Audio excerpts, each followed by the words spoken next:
నా పేరు అవంతిక. నేను ఒక ట్రాన్స్ ఉమెన్‌ని. ఓకే. ఆహ్, బానే ఉన్నాను ఇప్పుడైతే ప్రెజెంట్. హ్మ్. సొసైటీతో చాలా ఫైట్ చేసి అలిసిపోయి హ్మ్. ఒక గమ్యాన్ని ఎంచుకొని ఆ గమ్యంలో హ్యాపీగా ఉన్నాను. హ్మ్. యాక్చువల్‌గా అవంతిక గారు మిమ్మల్ని ఎక్కువ రీల్స్‌లో, సోషల్ మీడియాలో రెగ్యులర్‌గా చూస్తూనే ఉంటాము. అంటే లైక్ ట్రాన్స్ ఉమెన్స్‌కి గూడా ఒక రెస్పెక్ట్ ఇచ్చేది కొంతమంది ఉన్నారు. సొసైటీలో మనం వేళ్ళ మీద లెక్క పెట్టొచ్చు. అంటే కొంతమంది భిక్షాటన చేయడం కానివ్వండి, వాళ్ళు బయట ఫంక్షన్స్‌కి అమౌంట్ డిమాండ్ చేయడం కానివ్వండి, ఆ ట్రాన్స్ అంటే ఓకే వీళ్ళు ఇలా చేస్తారు, అలా చేస్తారు, సెక్స్ వర్క్ చేస్తారు అని చిన్న చూపు ఉంటది. సో, అలాంటివన్నీ మీరు పక్కన పెట్టేసి లైక్ ఒక డిగ్నిఫైడ్ జాబ్ చేసుకోవడం కానివ్వండి, ఇప్పుడు మన ట్రాన్స్‌లో కూడా కొంతమందికి డాక్టర్స్ ఉన్నారు. వాళ్ళు కూడా బయటకొచ్చి జాబులు చేస్తున్నారు. ఇంతకుముందు ఎలా ఉండేది అంటే ఎక్కడికైనా ఒక జాబ్ చేయాలి అంటే మీకు జాబ్ ఎవరిస్తారు? ఎందుకిస్తారు? అనే ఇది ఉండేది. ఇప్పుడు అదంతా పోయింది. మీరు కూడా ఈక్వల్‌గా ఫైట్ చేస్తున్నారు. ఈ ఇన్‌స్పిరేషన్ అసలు ఎలా వచ్చింది మీకు? ఆహ్, నాకు ఇన్‌స్పిరేషన్ ఎలా వచ్చింది అంటే ఫస్ట్ నేను ఒక క్యారెక్టర్ గురించి మీకు చెప్పాలి. హ్మ్. ఆహ్, నా గురించి నేను చెప్పుకోవాలి మీకు. హ్మ్. నేను నెల్లూరులో చదువుకునే రోజుల్లో ఓకే. నేను 10థ్ అయిపోయిన తర్వాత 10థ్ క్లాస్‌లోనే నా జెండర్ ఏంటో నాకు బయటపడిందనమాట. అప్పుడే నాకు అర్థమైంది నా జెండర్ ఏంటి అనేది. హ్మ్. అద్దం ముంగటికి వెళ్లి చూసుకునేటప్పుడు నా మనసు అనేది అద్దం ముంగట ప్రశ్నించిందనమాట. ఒక అబ్బాయి శరీరంలో ఉన్న అమ్మాయి ఫీలింగ్స్‌తో ఉన్న ఒక అమ్మాయి నువ్వు. హ్మ్. కానీ ఎందుకు ఈ అబ్బాయి శరీరంలో నువ్వు ఉండాలి అనే ఒక ఇదనేది నా మనసు నాకు చెప్తా ఉండేది. అప్పుడు నేను కమ్యూనిటీ వాళ్ళతో కలవడం జరిగింది. వాళ్ళతో మాట్లాడడం జరిగింది. నా ఫీలింగ్స్ వాళ్ళకి చెప్పడం జరిగింది. వాళ్ళు నాకు 2 మంత్స్ టెస్ట్ కూడా చేశారు. హ్మ్. ఏమై జెన్యూనా కాదని టెస్ట్ కూడా చేశారు. హ్మ్. తర్వాత నేను జెన్యూన్ అని వాళ్ళకి అర్థమైంది. తర్వాత కమ్యూనిటీలోకి వెల్కమ్ చేయడం జరిగింది వాళ్ళు. హ్మ్. చేసిన తర్వాత ఫస్ట్ కమ్యూనిటీ అంటే ఇప్పుడంటే ఓకే. హ్మ్. అప్పట్లో ఎలా ఉండేదంటే కమ్యూనిటీ వాళ్ళకి 2 వృత్తులనేవి హ్మ్. సమాజం వాళ్ళకి ముద్రించేస్తుందనమాట. హ్మ్. వేరే వృత్తులకి వాళ్ళ అంకితం కాదు. చేస్తే భిక్షాటన చేయాలి, లేదంటే సెక్స్ వర్క్ చేయాలి. హ్మ్. ఈ 2 వృత్తులకే వాళ్ళకి అంకితం చేసేస్తారనమాట. హ్మ్. అప్పుడు నా నా మనసులో ఒక థాట్ ఎందుకొచ్చిందంటే, అయ్యో! మనము ఇంత చదువుకున్నాము, ఒక మంచి ఫ్యామిలీలో పుట్టాము. ఈ కమ్యూనిటీలోకొస్తే ఈ 2 వృత్తులే చేయాలా? హ్మ్. కొంచెం ఏదైనా డిఫరెంట్‌గా చేసుకుంటే ఏమవుతుంది? అనే ఒక థాట్ నా మైండ్‌లో ఉంది ఓకే.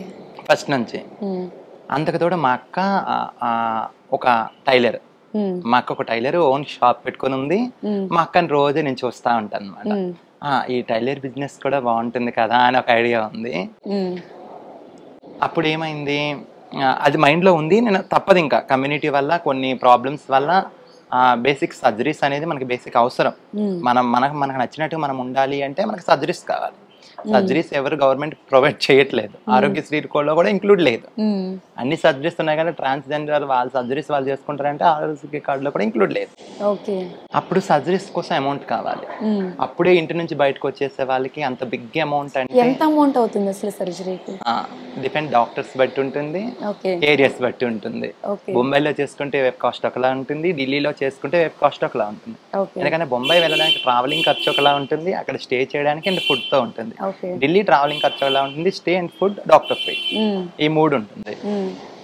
ఎంత అనేది మేబీ ఐడియా వచ్చుంటది మీకు. బిగ్ హ్మ్. అమౌంటే. హ్మ్. ఒక బిగ్ అమౌంటే కావాలి. హ్మ్. ఈ అమౌంట్ కావాలి అంటే మనం పేరెంట్స్‌ని అడగలేం. అడగలేదు. ఎందుకంటే పేరెంట్స్‌కి ఇష్టం లేదు గనుకే మేము బయటకొచ్చేస్తాం. అవును. వాళ్ళ ఇలా సపోర్ట్ ఉండడం కూడా ఇష్టం ఉండదు లేదు. స్టార్టింగ్‌లో. హ్మ్.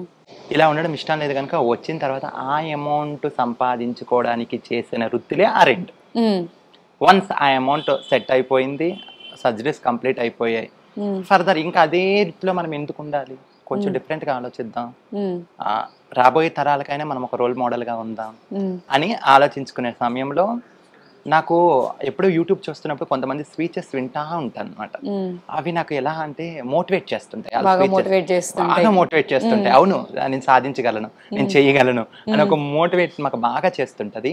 హ్మ్. ఆ టైంలో నేను హైదరాబాద్ రావడం జరిగిందన్నమాట. హ్మ్. నాకు సత్య గారని పరిచయం అయ్యారు. ఓకే. తను కూడా ఇప్పుడు సాయి కృప అనే హోటల్ నడుపుతుంది. ఓకే. రీసెంట్‌గా 'ఆహా' ప్రోగ్రామ్ కూడా వచ్చింది. మీరు చూసారో లేదో. ఓకే. ఆ! తను నాకు పరిచయం అయింది. తనకి నా హ్మ్. ప్రాబ్లమ్స్ అన్నీ చెప్పాను. ఓకే. హ్మ్. నీకిలా ఉందా? ఓకే. సరే. నీకు రచనా ముద్రబోయిన గారిని పరిచయం చేస్తానని చెప్పి హ్మ్. ఒక ట్రాన్స్ యాక్టివిస్ట్ రచనా ముద్రబోయిన గారిని పరిచయం చేసింది. హ్మ్. తను నేను చెప్పిందంతా విని ఓకే. నీ బిజినెస్ చేయాలి అని ఉంది కదా! నువ్వు అందరు మన వృత్తిలో కాకుండా వీరు కొంచెం డిఫరెంట్గా ఆలోచిస్తున్నా కనుక నేను నీకు ఎంకరేజ్ చేస్తానని చెప్పి అంజలి రిమి గారిని పరిచయం జరిగింది. తన అంజలి రిమి ఎవరంటే పైవార్ బై ఏరియా అనే ఒక సంస్థ నడుపుతుంది. తను అమెరికాలో ఉంటుంది. అమెరికా వెళ్ళడానికి ఆమె చాలా కష్టాలు పడి ఉంటుంది. అక్కడికి పోయి అమెరికా నుంచి ఈ ఇండియాలో ఉన్న ట్రాన్స్జెండర్ సపోర్ట్ చేయడం మొదలుపెట్టింది. తన డ్రీమ్ ఏంటంటే ట్రాన్స్జెండర్స్ అడుక్కోవడం, సెక్స్ వర్క్ ఈ రెండే కాకుండా ఏదైనా బిజినెస్లు చేయాలి, చేసే వాళ్ళకి ఎంకరేజ్ చేయాలి అనే ఒక వ్యక్తిత్వం కలిగిన అమ్మాయి. పాపం చాలా కష్టాలు పడింది. ఆమె నాకు డైరెక్ట్ మాట్లాడి మరి నీకు బిజినెస్ చేయాలని ఉందా అని అడిగింది. ఓకే నాకు బిజినెస్ చేయాలందమ్మా అంటే ఏం బిజినెస్ చేస్తావు అని అడిగింది. నేను 2 ఆప్షన్ చెప్పాను. ఎందుకంటే నేను చెయ్యాలి అండ్ నాతో పాటు కూడా ఇంకా నా కమ్యూనిటీలో ఒక 2-3 పిల్లలకు కూడా పెట్టాలి, ఇవ్వాలి. అందుకని 2 బిజినెస్లు నాకు కావాలి అని చెప్పాను. సరే ఏమేం చేస్తావని అడిగింది. ఒక ఎంబ్రాయిడింగ్ మిషన్, అప్పుడు ఎంబ్రాయిడింగ్ ఫుల్ ట్రెండ్ లో నడుస్తుంది అనమాట. 2020. ఆ 2020లోనే నాకు అంజలి రిమి గారు పరిచయం అయ్యారు. సరే ఎంబ్రాయిడింగ్ అనేది బ్లౌజెస్ కి ఇప్పుడు శారీ వాల్యూ కన్నా కాస్ట్ కన్నా బ్లౌజ్ కాస్ట్ ఎక్కువ అవుతుంది. అవును, ఎలాంటి శారీ కట్టినా బ్లౌజ్ అనేది హైలైట్ అయితే శారీ లుక్ అనేది ఆటోమేటిక్ హైలైట్ వస్తుంది. నాకు శారీస్ చాలా పిచ్చి, నాకు శారీస్ నాకు నచ్చినట్టు కట్టుకోవాలని ఇష్టం. అందరూ మా అక్క కూడా టైలర్ కదా, నాకు ఈ థాట్ వచ్చింది, అక్క చేసింది మనం కూడా చేద్దామని. అప్పుడు మమ్మీకి నేను చెప్పడం జరిగింది, మమ్మీ నేను ఎంబ్రాయిడింగ్ మిషన్ పెడతాను, ఎంబ్రాయిడింగ్ కుట్టడం నేర్చుకున్నాను, నాకు వచ్చి మమ్మీ అంటే ట్రైనింగ్ తీసుకున్నావు. 3 months ట్రైనింగ్ తీసుకున్నాను మమ్మీ, నేను చేస్తాను. సరే నువ్వు కొటేషన్ అయితే తీసుకొనిరా, నీకు మిషన్ ఇప్పిస్తాను అన్నది. ఆ కొటేషన్కి వెళ్ళేటప్పుడు చాలా చేదు జ్ఞాపకాలు నాకు ఎదురయ్యాయి.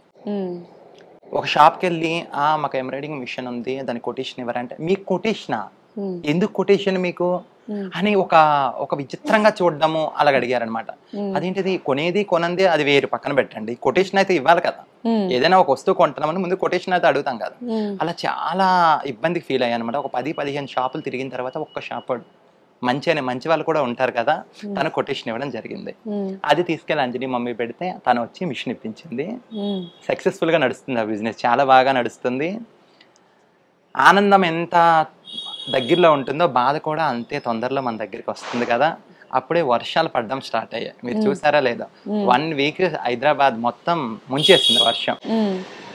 ఆ వర్షంలో నా షాప్ లో నా మిషన్ మొత్తం నానిపోయింది.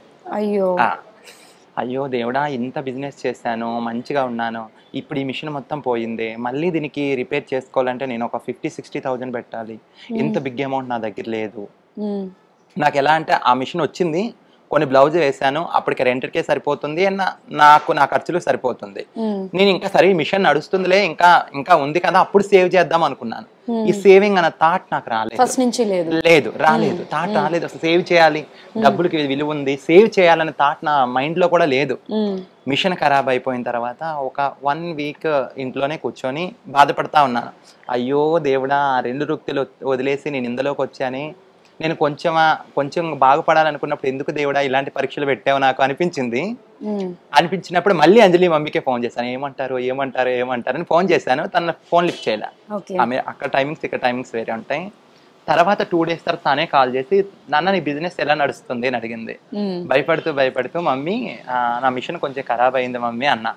దానికోసం ఎందుకు నాన్న భయపడతావు, నువ్వు చెయ్యాలని ఆశ ఉందనే నీకు మిషన్ ఇప్పించాను, ఇంకా చేయాలా, రిపేర్ కూడా అమౌంట్ నేను పంపిస్తానని రిపేర్ అమౌంట్ కూడా పంపించేద్దాను.